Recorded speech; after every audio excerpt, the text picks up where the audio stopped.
that foundation of what I still believe today of, you are in control of your own health, you are in control of your own destiny. But he believed very much in kind of the seasons and the power of nature, and things are what they are and you should sort of let them go. But he was a hoarder, so I've had a lifelong fear of stuff. And he was a very challenging person. Like I say, I don't think that parenting was his primary gift. Strong point. Yeah. Not really, no. As he died a few years ago, so I think in respect of that, I won't offer too many situational examples, but it was fair to say that I spent most of my childhood with him, cold and scared, and doing things I was ill-equipped for. And I just really wanted to go and live with my mother, and that wasn't his fault. But it also sounds as though some of those things that you experienced have become part of who you are, have influenced who you are. And I think we often don't appreciate that until we're older, do we? And think, you know what? I didn't understand at the time, but actually I'm glad I had those experiences, because it's, I very seldom feel that I have no options. I very seldom feel. He used to say things to me like, he always just call me Letty. He'd say, Letty, when someone tells you what's possible, they're telling you what they're capable of, not you. Always ask forgiveness, not permission. He used to say that as well. And I think, knowing you as I do, that is how you do things, isn't it? Very much so. You just do things. And I'm not worried about getting it wrong, because Will taught me that isn't a construct. Wrong isn't a construct. Everything is iterative. It's a learning process. There's not a polarity. Yeah, he was hyper intelligent, and he really instilled those virtues of academia and intelligence and knowing your stuff. Go find out. Don't find out what someone else knows. Find out what you know. Find out what's interesting to you, and then know that and stand by it. But be polite, be appropriate.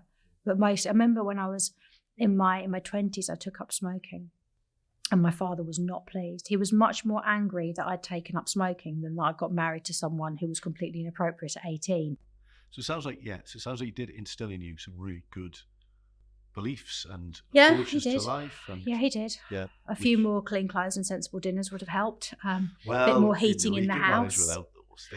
I remember him taking the front door off because fresh air was supposed to be good for you, and I just things like that. Yeah, it was makes a good story now, but difficult to live at the time. Yeah. So you lived with him through your early years, your teens? Yes and no. So again, it's quite hazy, and I don't really have anywhere to definitely go with that. I know when we lived in Danbury near Chelmsford, we had another family come to live with us. I think that was to look after me. It was a big old house, and they moved in, I think, predominantly to look after me. We then left there and moved to Halstead in Essex because my father took a job there. And I was primary school. I can remember the school. It was St Andrew's School, so I can remember that. And I'd started seeing my mother a bit more. And I can remember crossing the days off on the calendar until I could see her. And I can remember my father taking me up to Barnsley to see her, or they'd swap me on the A1 at Kate's Cabin Cafe. I can remember that. And I can remember crying and howling when I had to leave. And it just broke my heart. And when I got to about 9, I think, maybe 10, I just made the decision that I was going to live with her. And that was what was going to happen. And I didn't really care what anybody else said. And I can remember the social worker involved, and I can remember what I was wearing. And I can remember my father being heartbroken, not from ego, but from fear. And then I moved to Barnsley, just at the time of the miners' strike. And we lived in Worsborough, next village to Arthur Scargill. And I had the wrong accent. And I went to a rough school. And I didn't know, although my mother obviously had a lot of brothers and sisters, the Irish Catholic thing, I wasn't part of that family. I'd always been the outsider. And there wasn't really ballet, and there wasn't brownies. There were pubs and people drinking and smoking and working men's clubs and things that I just wasn't equipped for.